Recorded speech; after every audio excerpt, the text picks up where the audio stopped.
మనమందరము నిత్యము యేసుని స్తుతించెదము. ఓ భక్తులారా మనమందరము కృంగిన భక్తులారా మీరు భంగపరచ శత్రువుపై, కృంగిన భక్తులారా మీరు భంగపరచ శత్రువుపై, జగముపై చాటోడి జయము, జగముపై చాటోడి జయము, జయమో జయమని ప్రభుకే, జయమో జయమని ప్రభుకే. యోగాయోగములు మన ప్రభుకే, హల్లెలూయా గీతములతో. యోగాయోగములు మన ప్రభుకే, హల్లెలూయా గీతములతో. ఓ భక్తులారా మనమందరము నిత్యము యేసుని స్తుతించెదము. ఓ భక్తులారా మనమందరము.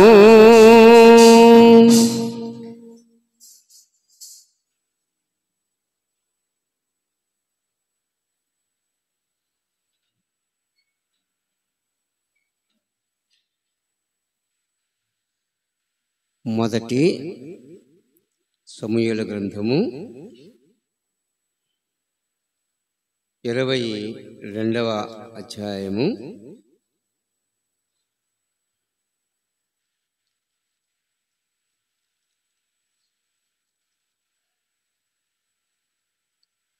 1 నుండి 3 వచనాలు చదువుకుందాం.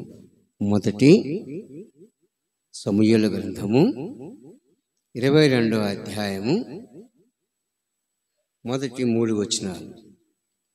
దావీదు అక్కడ నుండి బయలుదేరి అదుల్లాము గుహలోనికి తప్పించుకొని పోగా అతని సహోదరులను అతని తండ్రి ఇంటి వారందరూ ఆ సంగతి విని అతని వద్దకు వచ్చిరి. మరియు ఇబ్బంది గల వారందరూ, అప్పులు చేసుకున్న వారందరూ, అసమాధానముగా నుండి వారందరూ అతని వద్దకు కూడుకొనగా అతడు వారికి అధిపతి ఆయను. అతని వద్దకు ఎక్కువ తక్కువ 400 మంది వచ్చి ఉండిరి. జీవము గల దేవుడు ఈ లేఖన భాగములను మనందరి వినికిడిలో దీవెనకరంగా మనకు దయచేయునుగాక. చిన్న ప్రార్థన చేసుకుందాం. ప్రేమల తండ్రి, పరిశుద్ధుల వందనాలు నాయన. మిమ్మల్ని ఆరాధించే విషయంలో మాకు తోడ్పడి సహాయం చేస్తూ వచ్చావు. మీరు ఏదైతే మా పక్షాన్ని చేస్తూ వచ్చారో మేలు, ఆ మేలు చేతపట్టి నీకు అర్పించి ఆరాధించే వారంగా మమ్మల్ని సిద్ధపరిచేందుకే నీకు స్తోత్రము చెల్లిస్తూ, మా ముందు ఉంచబడిన శ్రేష్టమైన నీ శరీరం రక్తములో మేము యోగ్యముగా చేయి వేసేటట్టు మీ లేఖన భాగం ద్వారా మమ్మల్ని మేము ముందుకు కొనసాగుచుకొంచుకుంటూ మీరు మాకు తోడుగా ఉండమని, మీరే మమ్మల్ని కొనసాగింప చేయమని, మీరు మాతో మాట్లాడుతున్నప్పుడు మమ్మల్ని మేము పరీక్షించుకొని ఏ రీతిగా మీ కొరకు మేము ఉన్నామో అలాంటి అనుభవాలు కలిగిన వారంగా, పూర్వకాలం నుండి ఎలాంటి వారు ఉన్నారో ఇప్పుడు మేము ఎలా ఉన్నామో పరీక్షించుకొని మా కొరకై విడిచిపెట్టు ఆ భాగములో మేము ప్రవేశించినట్లు మమ్మల్ని సిద్ధపరచమని యేసు ప్రభు వారి దివ్యనామములో ప్రార్థన చేసి వేడుకుంటున్నాం తండ్రి. ఆమేన్. సమూయేలు గ్రంథములో దావీదు మనకొక మాదిరికరమైన వ్యక్తిగా కనపడుతున్నాడు. కడవరి కాలంలో ఉన్నాం. మిగిలిన జీవిత కాలంలో బైబిల్ గ్రంథంలో ఉన్నటువంటి సాక్ష్యం కలిగిన వారితో సహా మనం కూడా ఇటువంటి సాక్ష్యాన్ని కలిగి ఉండటానికి ప్రయత్నం చేయాలి. ఇటువంటి సాక్ష్యం కలిగి ఉంటే మనకు గొప్ప ధన్యత. దావీదు శ్రమలలో ఉన్నాడు, తరమబడుచున్నాడు, భయంతో ఉన్నాడు. అలాగూ ఇబ్బందుల్లో కూడా ఉన్నాడు. తన స్వదేశాన్ని విడిచిపెట్టి తను పారిపోవలసినటువంటి సమయం కూడా ఆసన్నమైంది. ఇన్ని శ్రమలు దావీదుకు వచ్చినా దావీదును దేవుడు ప్రేమించి ఆయనకిష్టుడుగా నిలబెట్టి ఆయనను ఈ పరిశుద్ధ గ్రంథములో ఒక మంచి ఘనమైన సాక్షిగా సిద్ధం చేశాడు దేవుడు. చెప్పాలంటే సాక్ష్యాల్లో కూడా ఘనమైన సాక్ష్యం దావీదుది. ఇంతటి ఘనత రావడానికి కారణం దావీదు దేవుని యందు విశ్వాసం ఉంచి నమ్మకంగా దేవుని కొరకు తను తాను సమర్పించుకుని జీవించే అనుభవం కలిగిన వాడు కాబట్టి దావీదు ఇలాంటి ఘనమైన సాక్ష్యాన్ని కలిగి ఉన్నాడు. ఇప్పుడు దావీదు ఈ మొదటి నుంచి 3వ వచనాలు మనం చూస్తే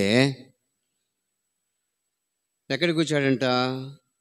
దావీదు అక్కడి నుండి బయలుదేరి అదుల్లాం గుహలోనికి తప్పించుకొని పోగా. ఎక్కడికి వెళ్ళాడైనా? అదుల్లాం గుహలోనికి తప్పించుకొని వెళ్ళాడు. తప్పించుకొని అంటే మరణ భయం. తన మామైన సౌలు వెంటాడుతున్నాడు. ఎప్పుడు ఎక్కడ చిక్కితే చంపుదామని చూస్తున్నాడు. ఈ సమయంలో దావీదు పారిపోవాల్సి వచ్చింది తన ప్రాణం దక్కించుకోవటానికి. అలాగా మెట్టలు తన జీవిత యాత్రలో కొంతకాలం అట్లా కొంత సమయం గడుపుతూ సాగిపోతున్నాడు. అదుల్లా గుహలోనికి వెళ్ళాడు. అక్కడ ఉన్నాడు. ఇప్పుడు ఒంటరి, ఎవ్వరు తోడలేరు. దేవుడు తప్ప ఆయనకి ఇంకెవ్వరు తోడలేడు. అంతటి గొప్ప శ్రమలో ఉన్నాడు. ఆ సందర్భాల్లో అక్కడ ఒక్కడే ఉన్నప్పుడు, మరి ఆయనకి ఇంకెవరు దగ్గరగా లేకున్నప్పుడు దేవుడే గొప్ప సహాయాన్ని దావీదుకు అనుగ్రహిస్తున్నాడు. ఎందుకంటే దావీదు ఉండే స్థలంలో తను ఉన్నప్పుడు అతని ఎటువంటి సాక్ష్యం కలిగి ఉన్నాడో దేవుడు ఎరిగి దావీదును అదుల్లా గృహంలో భద్రపరిచి ఉంచాడు. అదుల్లాం గృహంలో ఉన్నప్పుడు దేవుడు కార్యం చేశాడు. అయ్యా, దావీదు అక్కడ ఉన్నాడు అదుల్లామ గృహంలో. అయితే ఇక మీరు కూడా ఇబ్బందులు ఉన్నారని ఇబ్బందులు పడుతున్న వారి వైపు కూడా చూశాడు దేవుడు. దావీదును చూశాడు. దావీదు పారిపోయి అదుల్లా గుహలో దాక్కున్నప్పుడు ఆ సమయంలో తర్వాత ఈయన వెనక ఉన్న ప్రాంతాల్లో ఉన్నటువంటి వారు ఎలాంటి వారే ఉన్నారో వారిని కూడా చూశాడు దేవుడు. యథార్థవంతులను బలపరచుటకై యెహోవా కనుదృష్టి లోకమంతటా సంచారం చేస్తుందన్న వాక్యం ప్రకారంగా ఇక్కడ కొంతమంది చాలా ఇబ్బందుల్లో ఉన్నారు. వెనక దావీదుకున్న ఇబ్బంది వేరు, వీళ్ళకున్న ఇబ్బందులు వేరు. దావీదుకున్న ఇబ్బంది ఏంటంటే ప్రాణభయం. అయితే ఇక్కడ ఒక 5 రకాల అనుభవాలు కలిగి ఉన్నవారు కూడా ఉన్నారు. ఎటువంటి అనుభవాలు వీళ్ళు అంటే, అదుల్లాం గుహలోనికి తప్పించుకొని పోగా అతని సహోదరులను, అతని తండ్రి, ఇంటి వారందరూ ఆ సంగతి విని అతని వద్దకు వచ్చారు. ఇప్పుడు దావీదు అదుల్లా గృహంలో ఒక్కడే ఉన్నాడు. ఇప్పుడు ఆయన దగ్గరికి ఎవరెవరు వచ్చారంటే, తన సహోదరులు వచ్చారు, తన తండ్రి వచ్చాడు, తన ఇంటి వారందరూ తన దగ్గరికి వచ్చారు. ఇప్పుడు ఇబ్బంది పడుతుంది ఎవరు అంటే దావీదే. భయం ఏంటంటే ప్రాణభయం. ఇంటిని విడిచి బయలు వెళ్ళి గుహలో దాక్కుని ఉన్నటువంటి దావీదుకు ఆయన దగ్గరికి, ఆయన సమీపానికి తన ఇంటి వాళ్ళు పోయారు. అందుకే పెద్దలు మాట అంటారు, మట్టికి పోయినా ఇంటి వాడే పోవాలా అన్నట్టుగా ఒక తెలుగులో సిద్ధాంతం. దావీదు తరమబడ్డాడు, పారిపోయాడు, గుహలో ఉన్నాడు. ఈ సమయంలో ఇక్కడంగా ఈ తండ్రి, సహోదరులు, తన ఇంటివారు కూడా ఇబ్బందిలో ఉన్నారు. వీరికి ఏమనిపించిందంటే, గొర్రెల కాపరి, మంచివాడు, యుద్ధశూరుడు, ప్రవీణత కలిగిన వాడు, మంచి చక్కనివాడు, అన్ని విషయాల్లో మనకు దావీదు ఒక మాదిరిగా బాగున్నాడు. ఇటువంటి వాడు మనల్ని విడిచి వెళ్ళిపోయి ఒక గుహలో దాక్కుంటే, అంతటి వానికి అంత గొప్ప శ్రమ వస్తే ఇక్కడ మనమెంత అన్నటువంటి ఆలోచన చేసిన తన ఇంటి వారందరూ కూడా దావీదు దగ్గరికే వెళ్ళారు. ఈ వాక్యాన్ని కొంచెం జాగ్రత్తగా నెమరు వేసుకోవాలి మనం. దావీదు దేవునిలో ఉన్నాడు, దేవునితో ఉన్నాడు, దేవుని దయ దావీదు మీద ఉంది. దేవుడు యెహోవాను సేవిస్తున్నటువంటి దావీదు ఏ విధంగా అయితే తన జీవిత యాత్రలో ఎటువంటి సాక్ష్యాన్ని కలిగి ఉన్నాడో, దేవుని మందిరానికి వస్తున్న మనము కూడా మన జీవిత యాత్రలో ఎంతకాలం భూమి మీద ఉంటామో తెలియదు, కానీ మనము ఇలాంటి సాక్ష్యం కలిగి మనం ఉండగలిగితే చాలా శ్రేష్టమైనటువంటి ఆశీర్వాదం మన వెంట ఉంటుంది.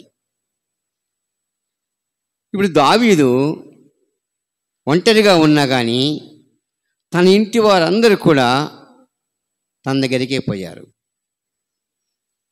సరే, అందరం ఒకే స్థలంలో ఉందాం, ఆ ప్రభువు ఏం చేస్తే జరుగుద్ది. ఆ నిరీక్షణ ఆ ఇంటి వాళ్ళకు ఉంది. ఇప్పుడు ఆ ఇంటి వాళ్ళకు ఉన్నటువంటి ఆ నిరీక్షణను బట్టి సహోదరులు, తండ్రి, తన ఇంటి వారందరూ దావీదు దగ్గరికి పోయినట్టు మనకు కనపడుతుంది. ఇది మొట్టమొదటి సబ్జెక్టు. రెండవది మనం చూస్తే చూడండి, 2వ వచనంలో మరియు ఇబ్బంది గల వారందరూ అని ఉంది. ఎవరంటే వీళ్ళు? మరియు ఇబ్బంది గల వారందరూ. ఇది 2వ ఘనత పని. మొట్టమొదట తన ఇంటివారు అంటే దావీదు కోసం అనుకుందామనుకోండి, ఆయనతో ఉందామనుకున్నారనుకోండి. సరే, కన్నారు, పెంచారు, అన్నదమ్ములు, తల్లిదండ్రులు, బిడ్డలు కాబట్టి వాడికి కష్టం వస్తే మనకు వచ్చిందని పోయారనుకోండి. అయితే అందరితో పోలే. ఇంకా ఏమైందో తెలుసా? ఆ ప్రాంతంలో ఎవరెవరు ఏ ఇబ్బందులు ఉన్నారో, ఎలాంటి ఇబ్బందులు అనుభవిస్తున్నారో వాళ్ళందరికీ ఒక మనసు వచ్చింది. ఏమిటంటే, మన ప్రాంతం నుండి దావీదు తరమబడ్డాడు, దావీదు ఇంటి వారందరూ వెళ్ళిపోయారు. ఇప్పుడు దావీదు ఇల్లు ఖాళీ అయిపోయింది. మన ఊళ్ళో ఉన్నటువంటి ఈ ఇల్లు ఖాళీ అయితే, ఇంతటి పద్ధతి గల ఈ ఇల్లే మన నుండి దూరం అయిపోతే ఇక మనం మాత్రం ఏం చేయాలని ఆలోచిస్తూ ఉన్నప్పుడు అనేక రకాల ఇబ్బందులు గల వాళ్ళందరికీ ఒక మనసు వచ్చింది. ఏమిటంటే, మనము కూడా దావీదు వద్దకే వెళ్దాం, మనము కూడా దావీదు వద్దకే వెళ్దాం. ఇది 2వ సంగతి. అంటే మొట్టమొదటిగా ఇంటివారు, 2వది ఇబ్బంది గల వారందరూ, 3వది ఆ ప్రాంతంలో అనేక మంది అప్పులు ఎక్కువ చేసుకున్నట్ట. అప్పులు, ఇంకా అప్పులు తీర్చడానికి చేత కాల, అప్పులు తీర్చే శక్తి వాళ్ళ దగ్గర లేదు. అప్పులు తీర్చకపోతే ఈ ప్రాంతంలో ఉండలేరు. అప్పులు ఇచ్చిన వారు ఇంకా మనల్ని ఇక్కడ ఉన్నీరు. తెచ్చుకున్న అప్పు తిన్నాము, తీర్చలేని స్థితిలో ఉన్నాం కాబట్టి ఇంకా మనం మాత్రం ఎందుకు? తెచ్చుకొని తింటమే మనకు తెలిసింది, కానీ అప్పు తీర్చే విధానం మనకు తెలియలా, లేదు మన దగ్గర అంత శక్తి. కాబట్టి మనకన్నా ముందు ఇద్దరు వెళ్ళారు, 2 అనుభవాలు ఉన్నవారు. ఒకటి, ఇల్లు వదిలిపెట్టి ఇంటి వారు పోయారు. 2వది, ఈ ప్రాంతంలో ఇబ్బందులు పడే వారందరూ వెళ్ళిపోయారు. 3వది, మనం ఎవరమంట? అప్పులు చేసుకున్న వాళ్ళం. మనం కూడా ఈ ప్రాంతంలో ఉండలేము. అది 3వ తెగ. 4వ తెగ అది. 5వది ఏం తెలుసా? చేసుకున్న వారందరూ అసమాధానముగా ఉండు వారందరూ కూడా అంట ఏముందంట ఆ ప్రాంతంలో ఉన్న వారికి అసమాధానం. అంటే ఒకరితో ఒకరు మాట్లాడుకోరు, ఒకరినొకరు పిలుచుకోరు, ఒకరినొకరు ప్రేమించుకోరు, ఒకరికొకరికి జాలి దయా కనికరం లేదు, ఒకరికొకరు అందుబాటులో ఉండరు వీళ్ళు. అయితే ఒక కులమై ఉండొచ్చు, అయితే ఒక సంఘమై ఉండొచ్చు, అయితే ఒక వీధి వాళ్ళు గ్రామస్తులై ఉండొచ్చు.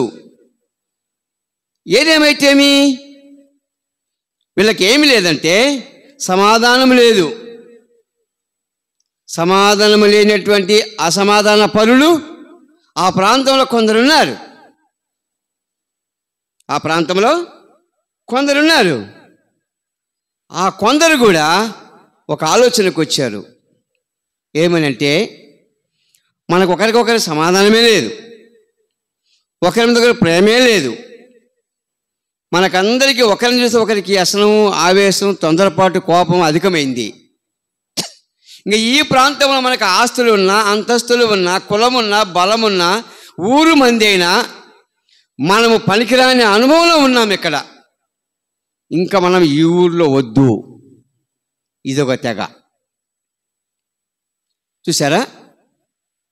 ఒక్క స్థలంలో ఉన్నటువంటి వాళ్ళు, ఒక ప్రాంతంలో ఉన్నటువంటి వాళ్ళకి ఎన్ని అనుభవాలు ఉన్నాయంటే ఇన్ని అనుభవాలు ఉన్నాయి. ఈ అన్ని అనుభవాలు కలిగిన వారందరూ కూడా ఎక్కడికి పోయారని చెప్తుంది బైబిల్ గ్రంథము. చూడండి, చక్కగా దేవుని వాక్యం మనకు సెలవిస్తుంది. అసమాధానం ఉండి వారందరూ అతని వద్ద కూడుకొనగా అతడు వారికి అధిపతి ఆయను. ఏమయ్యాడు? అతడు వారికి అధిపతి అయిండు. ఇప్పుడు తీసేసిన మూలక తలరాయి అన్నట్టుగా తరమబడ్డ దావీదు, అదుల్లాం గుహలో ఒంటరిగా ఉన్నటువంటి దావీదు ఇప్పుడు ఒంటరిగా లేడు. ఎలా ఉన్నాడు? అధిపతి అయి ఉన్నాడు. ఇప్పుడు అక్కడ ఏ పతి అయి ఉన్నాడు? ఇక్కడేమో మామ చంపుతాడన్న భయం ఒకటి ఉంది. ఇంకా ప్రాంతంలో ఉండకూడదు రెండో మాట. ఉండినా కానీ ప్రాణభయంతో ఉండి సుఖమేమిటని హృదయంలో తెంపు చేసుకొని పారిపోయే బుద్ధి. సరే, పారిపోయిన వాడికి ఏమన్నా ఇల్లుందా, మేడలుండాయా, ఊరుందా అంటే లేదు. అదుల్లామ గుహలో దాక్కోవాల్సి వచ్చింది. గుహలో దాక్కున్నటువంటి వ్యక్తికి ఏ పదవి వచ్చింది చెప్పండి? అధిపతి పదవి వచ్చింది. ఏ పదవి? అధిపతి పదవి వచ్చింది. నేను ఇంకొక మాట మీకు ఇక్కడ క్లియర్గా చెప్తా. చెప్పేదంతా మూట కట్టుకొని వినండి. ఈ మాట కూడా దగ్గర పెట్టుకోండి. నీ జీవితంలో నీకెన్ని శ్రమలు వచ్చినా, నీలో ఎన్ని బాధలున్నా, నువ్వు ఎక్కడికి తరమబడుతున్నా, నిన్నెవరు ఎంటబడి బాధ పెడుతున్నా, నీవు వెళ్ళే స్థలములోనైనా నువ్వు ఉండి అక్కడ అధిపతి అనుభవాన్ని, ఆ యొక్క ఘనతను పొందాలంటే ముందు నీలో సాక్ష్యం బాగుండాల. ఇది గుర్తుపెట్టుకోవాలా.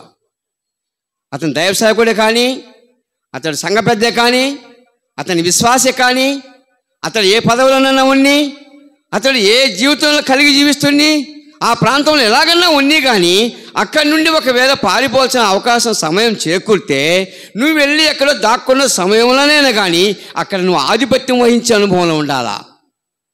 అంటే నువ్వు ఇంట జలక వీధి జల్లకపోతే ఇంకెందుకు పనికిరావు అని ఒక మాట. అది కొందరు ఇంట్లో జల్లరంట, కొందరు వీధిలో జల్లరంట. ఇంట్లో జల్లనోడు, వీధిలో జల్లనోడు ఇంకేడ జల్లాలా? వీళ్ళు ఎందుకు చల్లరు ఇంట్లో వీధులు అంటే, ఇంట్లో వీళ్ళకి సాక్ష్యం లేదు, వీధుల్లో వీళ్ళకు సాక్ష్యం లేదు. ఇంటి వాళ్ళు ఎదవ అన్నారు, వీధిలో వాళ్ళు అక్కడికి పోతే వాళ్ళు ఎదవ అన్నారు. మరి ఈ రెండు స్థలాల్లో తప్ప ఇంకా మనిషి ఇంకేడ జీవించాలా? అలాంటప్పుడు ఈ రెండు స్థలాలలో విలువలేని వ్యక్తి బయటికి పోయినప్పుడు ఇంకెక్కడో దాక్కోవాలా. ఎక్కడ అంట? అది సమాజంలో కాదు, రాజ్యంలో కాదు, ఊర్లో కాదు, గుహలో దాక్కోవాలా. ఆ గుహలో దాక్కొని ఉన్నా నీ సాక్ష్యం మంచిదైతే నీకు అక్కడ అధిపతి ఉద్యోగాన్ని దేవుడు ఇస్తాడు. అధిపతి ఈ ఉద్యోగం లేక ఈ ధన్యత, ఈ ప్రాధాన్యత, ఈ ఘనత నీకు రావాలంటే దావీదుని ఒకసారి నెమరు వేసుకోవాలి మనం. యేసుక్రీస్తు ప్రభువుకు ముందున్నటువంటి కాలములో దావీదు తరమబడి అనుభవంలో ఉన్న, ప్రాణ భయములో ఉన్న, గుహలో దాగి ఉన్న అతని దగ్గరికి ఎంతమంది వెళ్ళారంట అంటే, ఈ 4 అనుభవాలు 5 అనుభవాలు ఉన్నవారు ఎందరయ్యా అంటే, దావీదు కాడికి పోయిన తర్వాత ఆ గుహలో ఉన్న వారిని లెక్కేసుకుంటే వాళ్ళందరూ 400 మంది అట. ఉంది ఆ మాట బైబిల్లో, చదువుకోండి. అతని వద్దకు ఎక్కువ తక్కువ 400 మంది వచ్చి ఉండేది అని ఉంది బైబిల్లో. ఎంతమంది అట? ఎక్కువ తక్కువ 400 మంది దావీదు దగ్గరికి వచ్చారు. ఒక్కడైన దావీదు పారిపోయిన సందర్భం చూసి దేవుడికి సృష్టికర్త ప్రభువు దావీదుకు బలాన్ని చేకూర్చాడు. ఈనాడు ప్రార్థనకు వస్తున్న మనం వెళ్ళే మందిరానికి కానీ, లేకపోతే మనం దేవునికి కానీ, లేకపోతే మనకు మనం సాక్ష్యంగా జీవిస్తున్నాం అనుకున్నా కానీ, మనం ఏమై ఉండాలి అంటే, మన సాక్ష్యం కరెక్ట్ అయి ఉంటే మన జంట మనము మన జీవిత యాత్రలో మనతో పాటు ఇలాంటి ఇబ్బందులు, పాపములు, బాధల్లో ఉన్న వారందరినీ పోగు చేసుకుంటే, నీ ఒక్కడి దానివి, నీ ఒక్కడివి లెక్కేసుకుంటే నీ చుట్టూ 400 మంది ఉండాలా. అప్పుడే నీ సాక్ష్యం కరెక్టు, అప్పుడే నువ్వు నమ్మిన దేవునికి విలువగా ఉంటావు, అప్పుడే నువ్వు చేస్తున్న ప్రార్థనకి విలువ వస్తుంది, అప్పుడే నువ్వు పొందిన మారు మనసు బాప్తిసానికి ఆత్మీయత వస్తుంది. చూసారా, కొందరంట మాట్లాడుతుంటేనే, నోరు మాట్లాడుతుంటే నొసులు ఎక్కిరిస్తూ ఉంటుందంట, ఉడతలాగా. ఉడత తొండ కూడా అంతే, అవి చెట్టెక్కి ఎక్కిరిస్తుంటాయి. ఈ పిల్లలు చూసుకుంటూ ఉంటారండి, ఏంది అట్ట ఎక్కిరిస్తుందంటే వాటికి అది అలవాట్లే అన్నట్టుగా. ఈ రోజుల్లో చర్చికి వచ్చినా, ప్రార్థనకు వచ్చినా, ఆరాధన చేసినా, పాట పాడినా, దేవునికి ఇచ్చినా, దేవునితో ఉన్నా, సమాజంలో దేవుని కోసం కనపడుతూ ఉన్నా, మనం ఉండే స్థలాల్లో మాట్లాడుతున్నప్పుడు మన నోరు మాట్లాడుతుంటే నొసులు ఎక్కిరిస్తుంది ఎత్తుడిని. ఇంకో ఎక్కిరిస్తే ఎవరైనా వస్తారా సావాసానికి? చెప్పండి అమ్మా మీరే. అసలు ప్రేమించి అంతో ఎంతో పెట్టి దగ్గర తీస్తుంటేనే రారు, ఇంకా ఎక్కిరిస్తే ఎవరు వస్తారు? కాబట్టి దావీదులో ఏ అనుభవం ఉంది అంటే, ఏ అనుభవం ఉంది? ఎంతటి బాధలో ఉన్నవారైనా చేరి వస్తే చారదీసే అనుభవం ఉంది. ఎవరికాడ? అప్పులు చేసుకున్నారా? ఇబ్బందుల్లో ఉన్నారా? అసమాధానంగా ఉన్నారా? భయపడుతున్నారా? దిక్కులేని వారుగా ఉన్నారా? రండి, నాతో కూడా రండి. ఇది గుహ అయినా సరే, ఇక్కడ నేను మీకున్నాను, నా పక్షాన మీ పక్షాన దేవుడు ఉన్నాడు, రండి అని చారదీసే అనుభవంలో ఉండాలా. చారదీసే అనుభవంలో ఉండాలా. ఇప్పుడు తప్పైన కుమారుడిని తండ్రి చారదీశాడా, చెదరగొట్టాడా? సరే మంచిది. ఇతన్ని చారదీశాడు అంటే మంచివాడని చారదీశాడా, చెడ్డవాడని చారదీశాడా? చెప్పాలి తొందరగా మీరు. మంచివాడని చారదీశాడా, చెడ్డవాడని చారదీశాడా? అతనిలో 2 భాగాలు ఉన్నాయి. ఒకటి చెడ్డవాడు, రెండోది మంచి బుద్ధి వచ్చింది. ప్రభువుని నమ్మకం ముందు చెడ్డవాడు.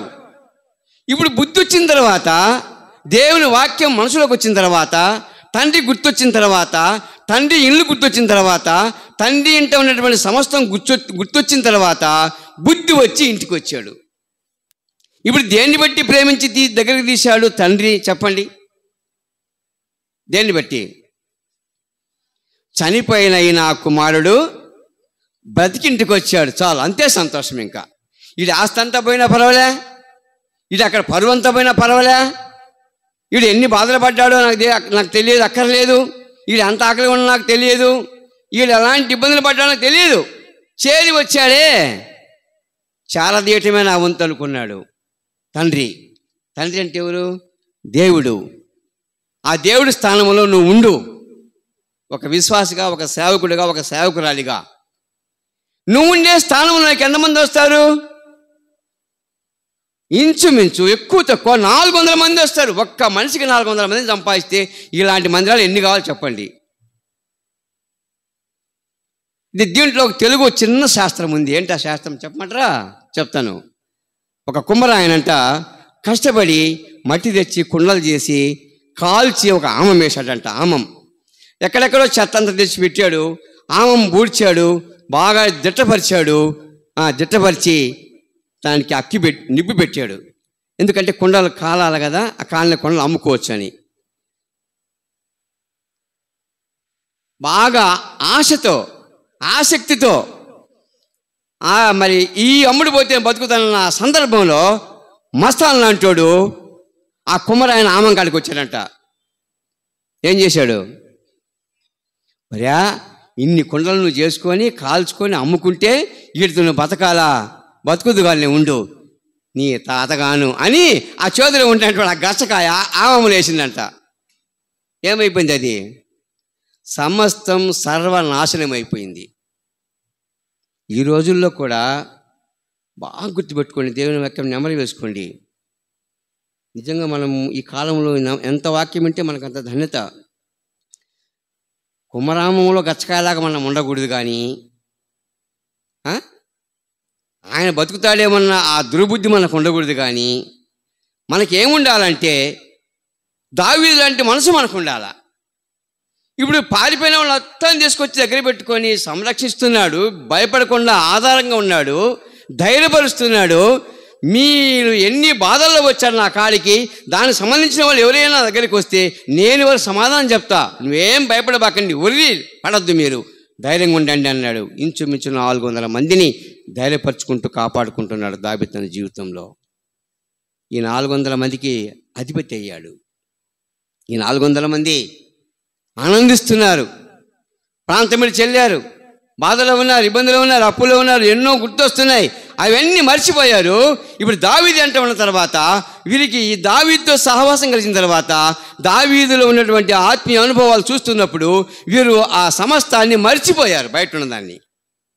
ఇప్పుడు సంతోషంగా ఉన్నారు. ఇప్పుడు ఇక్కడ అయ్యా అక్కడనే ఉంటే మనం బాధపడుతుంది రా, ఊళ్ళో ఎట్ను మన దగ్గరికి రాబట్టి చార తీశాడు, ప్రేమించాడు, సంరక్షిస్తున్నాడు, అధిపతితనం అనుభవిస్తున్నాడు, మనకు బాధలన్నీ తీరిపోయే అనుభవం ఇచ్చాడు. ఆయన నమ్మిన దేవునితో మనం ఉన్నాం కాబట్టి మనకే బాధ లేదని ఇంచుమించు ప్రజలంతా దావీదుతో సంతోషిస్తున్నారు. ఒక్కటే మాట, సంఘంలోకి మనం వస్తున్నాం ఒక విశ్వాసిగా, ఒక పని వాళ్ళంగా, ప్రార్థన పరులంగా. మనతో సావాసం చేసే వాళ్ళకి ఎన్ని కష్టాలు వచ్చినా వారికి మనము సహాయకారంగా ఆశ్రయంగా ఉండాలి, కానీ మనం చేయబెట్టినట్టే వాళ్ళంగా మనం ఉండకూడదు. ఎందుకు నెడతారంటే అట్లా ఇంకొక మనిషిని ఆ కోపాన్ని ఆపుకోలేక నెట్టడమే, కానీ లేకపోతే మామూలుగా అయితే ఆ మనిషి నెట్టేయలేము. మనం నెట్టేస్తామా? నెట్టేయలేము. ఇప్పుడు యేసు ప్రభు యోధాన్ని నెట్టేశాడా? నెట్టేయాల. ఏం చేశాడు? రా నాయనా, నువ్వు కూడా 12 మంది శిష్యులు నువ్వు ఒకడివి, నేను ఇప్పుడు నా శరీరం ఇస్తున్నా, నా రక్తం ఇస్తున్నా, కూర్చో బంతిలో, నీకు కూడా నేను రక్తం ఇస్తాను, నా శరీరం ఇస్తానని చెప్పి అందరినీ కూర్చోబెట్టాడు, యూదాతో సహా. యూదా గొప్ప నష్టం చేశాడు. ఇప్పుడు యేసుప్రభువును నమ్ముకుంది ఆయనే. ఆయన అమ్మినటువంటి యూదాను కూడా ప్రేమించి ఆయన శరీరము, ఆయన రక్తం ఆయనకు కూడా పంచిపెట్టే అనుభవంలో తీసుకొచ్చాడు. యూదాను వరుసను కూర్చోబెట్టి అందరికీ ఆ రొట్టె, ఆ రసం ఇస్తూ అన్నాడు, మీలో ఒకడు నన్ను అప్పగించబోచున్నాడు అని. ఇప్పుడు మన సంఘంగా ఉన్నా, సహవాసంగా ఉన్నా ఒక్కోసారి మనకు ఏదో ఒక నీచ బుద్ధి వస్తుంది, మనకు కోపం వస్తుంది, ఆవేశం వస్తుంది. అది అంత మాత్రాన మనం ఇంకా బలాయన పడకూడదు. కానీ మన గుణగణం ఎరిగిన దేవుని దగ్గర మనం క్షమాపణ కోరుకుంటే ఆయన తప్పిస్తాడు, తోసేసేవాడు కాదు. ఇప్పుడు యూదా ఇంతటి గొప్ప నష్టం కలిగించేవాడైనప్పటికీ దేవుడు ప్రేమించి వరుసలో కూర్చోబెట్టి మీలో ఒకరిని అప్పగిస్తున్నాడన్నప్పుడు అందరూ ఒకరినొకరు చూసుకున్నప్పుడు అందరికి అనుమానం వచ్చింది, నేనా నేనా నేనా, మీరెవరు కాదులే, మీరెవరు కాదు, నాతో పాటు పాత్రలో చేయి ముంచేవాడే అన్నాడు. అప్పుడు ఆ యూదాగా బయటపడిపోయాడు అక్కడే, ఓహో ఇతనే కదా అని. మిగతా 11 మందికి తెలిసిపోయింది, ఇతను ఇలాంటి పని చేశాడా, ఈ ప్రభు సావుకు ఇతనేనా అని గుర్తింపు చేయబడ్డాడు యూదా. ఒక్కటి గుర్తుపెట్టుకోండి, యూదా దేవునికి కష్టం కలిగించేవాడైనా, యూదా మిగతా 11 మంది శిష్యులకు గుర్తింపు కలిగించాడు. ఏం కలిగించాడు? గుర్తింపు కలిగించాడు. మన ముఠాలో ఉన్నటువంటి వీడు ఇట్లాంటి వాడా అని తెలిపించాడు. మనమైతే అంత పని చేయలేము. అక్కడనే కలబడుకుంటాం, అక్కడనే తనుకుంటాం, అక్కడనే కొట్టుకుంటాం, అక్కడనే తిట్టుకుంటాం, అసలు పొలంలో పోతాం. మనమైతే ప్రభువు అట్లా చేయలా, క్షేమంగా తెచ్చాడు, మొత్తాన్ని కూర్చోబెట్టాడు. తప్పు చేసింది ఎవరో తెలియపరిచాడు. మిగతా 11 మంది తెలుసుకున్నారు. ఆహా, ఈయుడు యోధా అని అర్థమైపోయింది. అంటే దీని అర్థం ఏంటంటే యేసు ప్రభు తన తప్పును తాను తెలుసుకునే స్థితికి యోధాను తీసుకొచ్చాడు. ఇప్పుడు ఇంతమందిలో నా పరువు పోయింది కదా అనుకున్నాడు యోధా. నాతో పాటు ఉన్న 11 మందికి నేను అవమానకరంగా జీవించానుగా, వాళ్ళ వల్ల నేను ఉండలేకపోయానుగా, కాబట్టి నేను తప్పిదస్తున్న అయ్యాను కదా అని తన తప్పు తను తెలుసుకొని పశ్చాత్తాపడుతున్నాడు. కానీ నువ్వు కోప్పడి తన మీద పగ తీర్చుకోవడానికి మాత్రం ప్రయత్నం చేయొద్దు. అదే గచ్చకాయలో, అదే ఆమల గచ్చకాయ అంటే. నీకు నువ్వు ప్రయాసపడద్దు, దాంతో నీకు పని లేదు. నువ్వు చేస్తూ ఉండు, ప్రేమిస్తూ ఉండు, పిలుస్తూ ఉండు, వస్తూ ఉండు, పెడతా ఉండు. దాని సమయం వచ్చినప్పుడు తానే పశ్చాత్తాపడతాడు. ఏమో నేను తప్పిదిస్తాను కదా అని. ఇది భక్తి అంటే. ఈ భక్తి తెలియక ఎంతమందికి మనకి ఆటోమేటిక్గా జీవిస్తున్నాం. చివరగా చెప్తాను ఒక మాట. మత్తయి సువార్త 24వ అధ్యాయం చూడండి ఒక మాట చివరగా ముగించినప్పుడు. మత్తయి సువార్త 24వ అధ్యాయం చూడండి, 4వ అధ్యాయం 4 వచనం. 24:4 మత్తయి సువార్త చూడు. 4:24 చూడయా, 4:24 మత్తయి సువార్త. ఆయన కీర్తి సిరియా దేశం అంతటా వ్యాపించెను. నానా విధములైన రోగముల చేతను వేదనల చేతను పీడింపబడిన వ్యాధిగ్రస్తులు అందరినీ, దయ్యం పట్టిన వారిని, చాంద్ర రోగులను, పక్షవాయు గల వారిని వారు ఆయన యొద్దకు తీసుకొని రాగా ఆయన వారిని స్వస్థపరిచెను. గలిలయ, దెక్కిపొలి, యెరూషలేము, యూదయను ప్రదేశము నుండి యోర్దాను వరకు అవతల నుండి బహు జనము సమూహములు ఆయనను వెంబడించిరి. ఎంతమంది అంట? ఎన్ని ప్రాంతాల నుంచి వచ్చారో ఎక్కడికి? యేసుప్రభు దగ్గరికి. ఎన్నో రోగములు ఉంటాయి ఈ రోజుల్లో. ఈ రోగాలకు బదులుగా మనం మన ఎదుటి వాళ్ళని జ్ఞాపకం చేసుకుందాం. ఒక మనిషికి రోగం ఉన్నట్టే ఒక మనిషికి పాడుబుద్ధి ఉంటుంది. పాడుబుద్ధి ఉంటుందయ్యా, ఉండకుండా ఏముంటుందా? అయితే వాడికి పాడుబుద్ధి ఉందని మనం పోగొడదామా? పోగొట్టకూడదు. ఒకప్పుడు మనం అలాంటి వాళ్ళమే. అయితే వాడిని ఏం చేయాలి మనం అంటే దగ్గరికి తీసుకోవాలా. అందుకని యేసుప్రభు వారు ఆయన ఉన్న చోటికి నానా రకమైన రోగులందరూ వచ్చారు, జనులందరూ వచ్చారు. వారందరినీ దేవుడు చూశాడు, వారందరినీ బాగు చేయడానికి దేవుడు ప్రేమించాడు. బహుజనులు ఆయనను వెంబడించిరి అని ఉంది బైబిల్లో. ఇక్కడ దావీదు 400 మందితోనే అధిపతి అయితే మరి ఇంతమంది జనాన్ని ప్రేమించిన దేవుడు ఇంకేమై ఉండాలి? ఈ ప్రపంచానికి అధికారి అయి ఉండాలి. 400 మందికి అధిపతి దావీదు, కానీ ఇక్కడ బహుజనులకు అధిపతి ప్రభు అయిన యేసుక్రీస్తు ప్రభువారు. ఇప్పుడు అన్ని రోగములు గలవారు ఆయన దగ్గరికి వచ్చారు. ఎందుకు అంటే బాగు చేస్తాడు అని. ఈ జబ్బు నా చేత కాదు అంటూ ప్రభు. మనమైతే ఏమంటాం? నువ్వు చేసిన తప్పిదానికి నేను ప్రేమించను, నా వల్ల కాదు అంటాం మనమైతే కదా, ఖచ్చితంగా అంటాం. అట్లా బట్టే మనము ఆమెల గచ్చకాలమవుతున్నాం. ఇప్పుడు అదే ప్రభువు నువ్వు నమ్మిన్నావు కదా, వయసు నీకుంది కదా, పరిమిత జ్ఞానం నీకుంది కదా, నీ వద్దకు వచ్చిన వాళ్ళని ఏం చేయాలంటే బాగు చేయి, కాపాడు, దీవించు, బలపరచు, ధైర్యపరచు, నీ అంట ఉండేటట్టు చేసుకో. పాపం పోతిరెడ్డిగా చచ్చి ఆడున్నాడు మహానుభావుడు. ఆయన అదే అనేవాడు,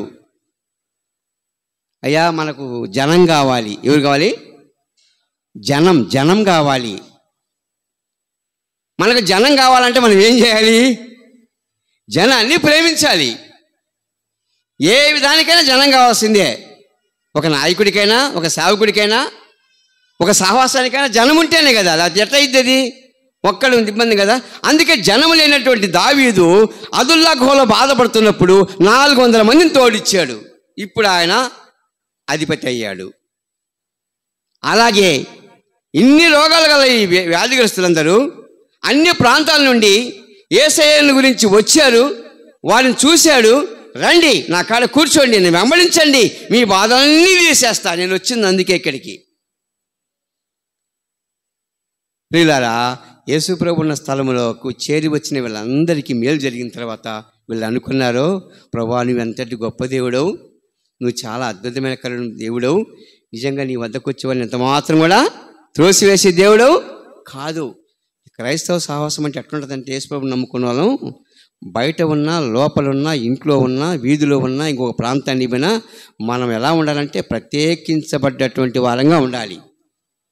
అన్ని రకాల పూలు కోసుకొచ్చి గంపకేసి మల్లెపూలు కూడా గంపలో వేస్తే ఆ పూత సపరేటే, కానీ ఆ పూతల్లో ఈ పూత కలవదు. అలాగే ప్రభు రాకడ దినాలు వస్తున్నాయి.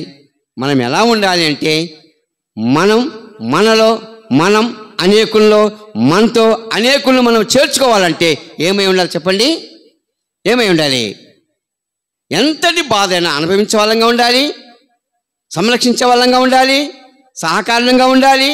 అప్పుడే మనకు బలం, జనం అవుతారు ఎక్కువ మంది. అందుకే దావీదుని ఏమన్నారంటే, అదే సమూయేలు గ్రంథంలో ఏమన్నారు తెలుసా? ఒక ఆయన వచ్చి చక్కని మాట చెప్పాడు. అయ్యా, ఒక రాజుతో చెప్తాడు, నీకున్న సేవకులందరిలో ఘనమైన వాడు దావీదే కదా అన్నాడు. నీకున్న చాలా మంది సేవకులు ఉన్నారే, ఎట్టి చక్కర చేసేవాళ్ళు, వాళ్ళందరిలో కూడా దావీదు ఘనమైన వాడు అన్నాడు. నిజంగా ఇంతటి ఘనమైనటువంటి పనివాడు కానీ, సేవకుడు కానీ, ప్రేమించేవాడు కానీ ఇంకెక్కడ లేరు అని సౌలు కాలంలో సంపూర్ణంగా ఒక ఆయన రాజుకు చెప్పాడు, నీ దగ్గర ఉండే సేవకులలో అందరిలో కల ఘనమైన వాడు దావీదు అని. ఇప్పుడు మనం మందిరంలోకి వస్తున్నాం కదా, సంఘానికి, సావాసానికి. సంఘములో కూడా ఒక ప్రత్యేకించ మనిషిగా ఉండొచ్చు నువ్వు. సంఘములకు అందరికల్లా ఆమె మంచి ప్రార్థన పుర్రాలు, ఆయన మంచి ప్రార్థన పడిని చెప్పుకోవచ్చు. నిన్నే ఈసుబు ఆ మాట ఇందాక చెప్పాడు కదా. ఏమని చెప్పాడు? 29 ఏళ్ళ నుంచి క్యాన్సర్ ఉన్న ఆమెకు ఒక సాక్ష్యం ఉంది. ఆ మాట చెప్పలే ఆయన. ఏంది ఆ సాక్ష్యం అంటే, సేవకులు, విశ్వాసులు, ఆమె చూస్తున్నవారు, ఆమెతో ఉన్నవారు అందరూ అన్న మాట ఏంటి? ఆమె వచ్చిన తర్వాత సాక్ష్యం చెప్పమంటే చెప్తున్న సాక్ష్యం ఏంటి తెలుసా? 29 ఏళ్ళు క్యాన్సర్ జబ్బులో ఉన్న ఆమె ఘనమైన ప్రార్థన పరురాలు అనిపించుకుందట. ఎవరామె? ప్రార్థన పరురాలు. ఎప్పుడు ప్రార్థన చేసే అవకాశమేనంట ఆమెకి. అందుకే అంత ప్రార్థనలో గడిపింది. అందుకే అంత ఆయుష్ని ఆమె దేవుని దగ్గర సంపాదించుకుంది. ఎన్ని ఆత్మల కోసం ప్రార్థన చేసిందో, ఎంతమంది కోసం భారంగిలి కన్నీరు గార్చిందో. 29 ఏళ్ళు సావులో ఉండి, సావుకరమైన జబ్బు వచ్చినా కూడా చచ్చిపోయే వాళ్ళ కోసం ప్రార్థన చేసింది, వ్యాధుల కోసం ప్రార్థన చేసింది, మనుషుల కోసం చేసింది, ప్రార్థన సహాయంగా ఉన్న వారి కోసం చేసింది. 29 ఏళ్ళు క్యాన్సర్ వ్యాధులు ఉండి ప్రార్థన చేస్తూ వచ్చింది కాబట్టి చచ్చిపోయిన రోజు అందరూ సాక్ష్యం చెప్పారు ఆమె ప్రార్థన పరురాలు అని. అది మనకు కావాల్సింది. ఇప్పుడు ఇక్కడ నువ్వు ప్రార్థనలకు వస్తావు, మందిరానికి వస్తున్నావు, ఆయన శరీరంలోకి వస్తున్నావు, నీకు ఈ సాక్ష్యం ఉండాలా, నాకు ఈ సాక్ష్యం ఉండాలా. అలా ఉండగలిగితే దావీదు అనుభవానికి రా. వచ్చినట్టు నీకు అర్థమవుతుంటే, నా వెంట చాలామంది ఉంటారన్న అనుభవం నీకు వస్తే, నా వెంట ఉన్న వాళ్ళని ఎడవననే అనుభవంలోకి నువ్వు వస్తే, నేను చాలామందిని ప్రేమిస్తానన్న బుద్ధి నీకు వస్తే, ఎలాంటి బుద్ధులు వాళ్ళకున్నా నా బుద్ధి మంచిది కాబట్టి నేను ప్రేమిస్తాననే బుద్ధి నీకు ఉంటే వాళ్ళ దగ్గరికి రావాలా. లేకపోతే కష్టం. ఎందుకు మరి? నీ బుద్ధి సరి లేకపోతే ఇంకా ఇతరుల బుద్ధులు నువ్వేం ప్రేమిస్తావు కదా. కాబట్టి నీవు నేను మనం కడవరి కాలంలో ఉన్నాం, ప్రభు వచ్చే కాలంలో ఉన్నాం. ఎప్పుడు ఏమవుతామో తెలియదు. ఇప్పుడు కాలం చూడబోతే ఎంత భయంకరంగా ఉంది, ఎన్నో ఇబ్బందులు ఉన్నాయి. ఏమిటో ఈ సంవత్సరం తుఫాన్లు సామాన్యమైనవి కావు. ఎక్కడ పెట్టినా 100 మంది గుంపులు చచ్చిపోతున్నారు ఈ తుఫాన్లు వచ్చి. ఎంతోమంది ఎక్కడెక్కడో బలైపోతున్నారు. ఎన్నో స్థలాల్లో ఎన్నో యాక్సిడెంట్లు. అలాంటి కాలంలో ఉన్నాం కాబట్టి మనం కుదింపులోకి వచ్చాం. కాబట్టి ప్రియమైన దేవుని ప్రజలారా, మనం ఉన్న సంఘానికి, మనం వచ్చే దేవుని మందిరానికి, మనం నమ్మిన దేవునికి, మనం మారు మనసు పొందినందుకు మనము దావీదు వలె, ప్రభువైన యేసుక్రీస్తు వారి వలె అందరికీ సహకారంగా మన జీవితయాత్రలో ఉండి అటువంటి మంచి ఘనత సంపాదించుకుందాం గాక. తల వంచండి, మోకరించండి. అటువంటి మనసు ఘనత నీకుంటేనే బలాలకు రావాలని. అది ప్రేమ కలిగిన మా తండ్రి, పరిశుద్ధుల వందనాలనైనా, మీ ప్రేమ కుమారుడు, మా ప్రభువు రక్షకుడు యేసు ప్రభు వారి శ్రేష్టమైన నామములో మాతో మాట్లాడినటువంటి ఈ చక్కని లేఖనాన్ని బట్టి స్తోత్రాలు తండ్రి. దావీదు తన జీవితంలో తరమబడ్డ ప్రాణభయం కలిగి ఉన్న తనతో పాటు ఎక్కువ తక్కువ 400 మందికి అధిపతి అయినట్టు చూస్తున్నాం తండ్రి. అనగా దావీదుకు మంచి మనసు ఉంది అని తెలుసుకున్నాం. అలాగే మత్తయి సువార్త 4:24 ప్రకారముగా మానవాకారంలో భూమికి వచ్చావు నాయనను, యేసు ప్రభు నామకరణంతో వచ్చావు.